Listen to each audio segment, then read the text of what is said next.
Yo minasan, seperti biasa kembali lagi bersama channel Sayonara Jiraiya.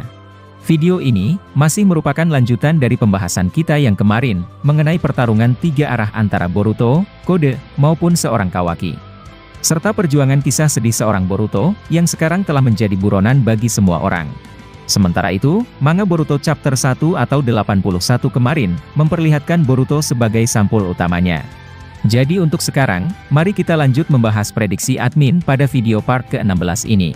Jika kalian ingin menonton lanjutan dari pembahasan ini, pastikan untuk mengecek video dari part 1-15 sebelumnya agar kalian dapat memahami jalan cerita yang telah admin susun dengan rapi. Jadi gak usah banyak basa-basi lagi dan mari langsung saja kita bahas bersama-sama tema hari ini.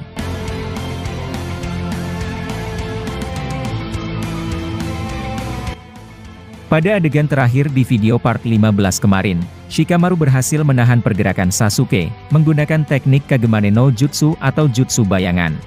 Nah sekarang, mari lanjut ke pembahasan video part ke-16.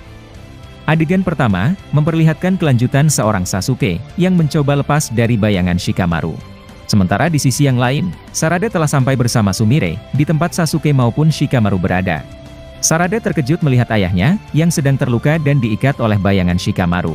Sarada yang masih memiliki konflik pada Shikamaru, merasa seperti ingin menyerang sang Hokage 8 itu. Namun, Sumire segera melarangnya karena nanti, kepura-puraan mereka akan diketahui oleh Eida. Namun, Sarada kemudian mengaktifkan Mangekyo-nya dan bersiap melancarkan serangan. Dalam posisi marah Sarada kemudian berkata, "Apa yang kau lakukan Shikamaru-san? Jangan lakukan itu pada ayahku dan segera lepaskan dia." Shikamaru terkejut mendengar suara Sarada dan dia berusaha untuk menenangkan Sarada. Shikamaru kemudian berkata, "Sarada, ingat bahwa ayahmu berpihak pada Boruto. Kita tidak mungkin langsung percaya pada pengkhianat setelah menerima kejadian fatal pada 3 tahun yang lalu. Apa kau melupakan begitu saja kematian Naruto? Aku sudah katakan sebelumnya bahwa percakapan kita telah selesai untuk membahas tentang ini." Sarada terdiam dan dia kemudian berkata kepada Shikamaru, "Sejujurnya, aku selalu meyakini bila Boruto tidak akan pernah membunuh Hokage ke-7. Aku yakin Tuan ke-7 tidak mati dan berada di suatu tempat yang belum kita ketahui." Eida yang berada di situ terkejut setelah mendengar pernyataan Sarada. Karena sebelumnya, Eida lah yang menyebarkan informasi tentang kematian Naruto. Seperti perkataan Konohamaru di chapter 81 kemarin bahwa mereka telah yakin kalau Naruto telah mati berdasarkan data informasi dari seorang Eida. Meskipun begitu, itu hanya bersifat informasi sepihak saja. Karena pada dasarnya, mereka tidak pernah menemukan di mana jasad Naruto ataupun Hinata berada. Ini tentu saja sangat aneh dan janggal bagi kita, sebagai fans Boruto. Namun, Sarada dan Sumire telah menjelaskan sebelumnya bahwa semua orang telah tenggelam jauh dalam Zeno Omnipoten. Ingatan mereka benar-benar tertutup dan keanehan yang mereka rasakan, benar-benar telah menghilang akibat reaksi kemampuan Zeno. Seperti contoh bahwa mereka awalnya merasa aneh kenapa seorang Kawaki tidak memiliki Momoshiki di tubuhnya. Begitupun kematian Naruto, mereka belum menemukan di mana jasadnya. Itu semua akibat pengaruh Zeno yang telah mencuci otak ingatan mereka. Lalu, adegan beralih ke Eida, yang terkejut mendengar perkataan Sarada tadi. Dengan wajah penuh curiga Eida kemudian berkata, "Kau sepertinya tidak pernah mengerti Sarada. Padahal kenyataannya, Tuan ke-7 telah lama mati dan sepertinya, kau meragukan informasi dariku." Sarada seketika mengingat kembali momen 3 tahun lalu ketika Kawaki mencoba menyerangnya. Sarada sepertinya sama sekali tak pernah lupa pada momen itu dan dia ingin mengaku bahwa dia tak terpengaruh Zeno. Akan tetapi, Sumire selalu berhasil mencoba menahan tindakan Sarada. Nah setelah berhasil ditenangkan oleh Sumire, Sarada kemudian berkata, "Aku tidak pernah ragu dengan informasi yang kau dapat Eida. Aku hanya ingin bahwa kalian memperlakukan ayahku dengan baik. Apa kalian tak melihat bahwa dia sedang dalam keadaan terluka parah seperti itu? Itu artinya, ayah tidak akan melakukan hal bodoh seperti menyerang kalian." Kemudian Shikamaru diperlihatkan kesal pada Sarada dan dia melonggarkan ikatan bayangan di Sasuke. Adegan kemudian beralih ke pertarungan Koji melawan Kakashi. Kakashi saat itu masih tenggelam pada fakta nostalgianya dengan Jiraiya. Setelah melihat semua kemampuan Jiraiya dikeluarkan oleh Koji, Kakashi masih selalu tak percaya pada yang ia lihat. Dia merasa aneh karena itu, terlihat seperti pertarungan latihan dengan Jiraiya. Meskipun Kakashi bertarung sambil mengingat Jiraiya, dia tetap melancarkan serangannya pada Kashin Koji. Kemudian, Kakashi menggunakan Shiden dan mengarahkan itu pada seorang Koji. Shiden adalah jurus petir terbaru Kakashi, yang juga mematikan seperti Raikiri miliknya. Meskipun daya serangnya tidak sekuat Raikiri, paling tidak Kakashi bisa sedikit mempertahankan levelnya. Kakashi tidak lagi menggunakan Raikiri miliknya karena itu, akan sulit untuk dikontrol jika tanpa mata Sharingan.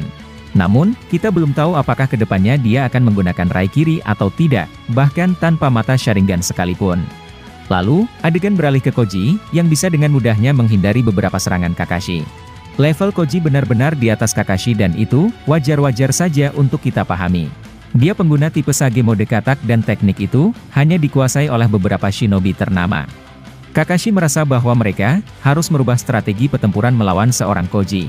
Kakashi kemudian mundur dan mengajak Sai, segera melaporkan perintah dari Kakashi. Dia memiliki rencana dan untuk itu, menyuruh Shikamaru untuk mengirim Shikadai dan Inojin ke tempatnya. Ternyata Kakashi memiliki sebuah rencana, yang pernah mereka lakukan ketika di Perang Dunia Shinobi keempat. Kakashi bersama dengan Sai kemudian berkata, "Aku memiliki rencana dan semoga, cara ini akan berhasil dilakukan meskipun kecil kemungkinannya. Sai, kita akan menggunakan taktik penyegelanmu yang ampuh." Sai lalu menjawab, "Akan tetapi, aku belum pernah mencoba menyegel manusia hidup sebelumnya. Seperti yang kau tahu bahwa aku, hanya pernah menyegel manusia Edo Tensei saja." Kakashi kemudian berkata, "Jika tak dicoba, kita tak akan menemukan jawabannya." Sai kemudian setuju dengan rencana Kakashi dan sekarang, mereka tinggal menunggu Shikadai dan Inojin tiba. Di sisi yang berbeda, adegan berpindah kepada Shikamaru. Sambil menahan pergerakan Sasuke, Shikamaru menerima panggilan dari Sai melalui alat komunikasi. Sai meminta Shikadai dan Inojin, untuk mencoba membantu mereka. Shikamaru kemudian menyuruh Shikadai serta Inojin, untuk pergi membantu Kakashi dan lainnya. Mereka pun menerima misi itu, dan bergegas pergi ke tempat Sai dan Kakashi berada. Sementara Himawari yang ada pada Shikadai sebelumnya, dijaga oleh Koko dan bersama-sama, melawan sisa-sisa pasukan Jubi milik Kode. Kemudian setelah beberapa menit, Shikadai dan Inojin sampai di tempat guru Kakashi. Kakashi menjelaskan semua strategi tersebut dan strateginya, akan admin jelaskan secara detail. Pertama-tama, Kakashi akan mengeluarkan teknik Kirigakure no Jutsu, atau sebuah teknik kabut dari desa Kirigakure. Seperti yang kalian ketahui, Kakashi bisa menggunakan teknik itu, setelah meniru segel tangan dari Zabuza. Lalu kemudian, mereka akan melancarkan strategi saat di dalam kabut. Berikutnya, saya akan membawa Kakashi terbang bersamanya ke udara, menggunakan Jutsu Choju Giga miliknya. Ketika di udara, Kakashi mengeluarkan teknik Kirigakure no Jutsu itu. Tujuan Kakashi mengaktifkan ini, untuk membuat penglihatan Koji menurun, karena terhalang oleh kabut yang tebal. Kemudian, Kakashi menggunakan strategi yang sama seperti melawan 7 pendekar pedang Kirigakure. Tapi sebelum lanjut, admin ingin menyampaikan bahwa ini masih prediksi dan teori, yang berbentuk alur cerita. Selanjutnya, Kakashi menyuruh Shikadai untuk menempelkan teknik bayangannya pada Kakashi. Sementara Inojin, ditugaskan untuk menukar jiwanya dengan jiwa Kakashi. Inojin yang dikenal merupakan shinobi tipe sensor, akan menggunakan Shintenshi no Jutsu untuk mencari keberadaan Koji di dalam kabut, menggunakan tubuh Kakashi yang telah dia kendalikan. Nah, setelah Inojin nantinya berhasil menemukan Koji, jiwanya akan segera keluar dan jiwa Kakashi akan kembali ke tubuhnya dan mencoba menginjak bayangan Koji.